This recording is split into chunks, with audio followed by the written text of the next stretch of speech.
All right. So now you can't even tell really where this was attached. So now I'm ready to make the bottom of the mug. So take another slab of the same thickness. I've already rolled this out using the slats, and I'm going to set this on top, directly on top, and I'm just going to draw where the two pieces are going to be touching, and then I'm going to use a scratch tool.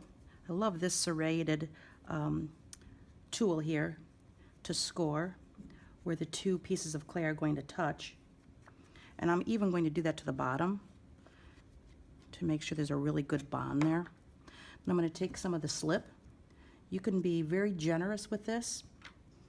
Instead of using just the slip water, feel free to use some of that clay slip at the bottom. Okay, now you're going to press this on there, make a really good seal, and then you can just simply wipe away all that extra slip that's sort of oozing out at the seam. So you can see it's attached pretty well. Now I'm going to take my pin tool and I'm going to trim off the excess clay.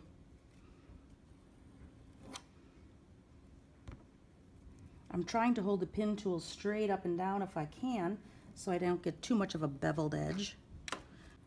Save all your scraps so that we can recycle all this. Okay, let's take a look at it now. So you can see the two pieces are attached, but now I just have to do a little cleaning up. So again, I'm going to zip it up a little bit so you can't see where the two pieces are attached. Straighten it out a little bit.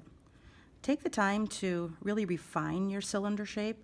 The more time you spend refining it, the better your mug is going to look in the end. So if you need to trim, or you need to add a little clay anywhere to fix a crack or a seam, now's the time to do that. Clay is pretty moist here, so it's really easy for me to smooth this out.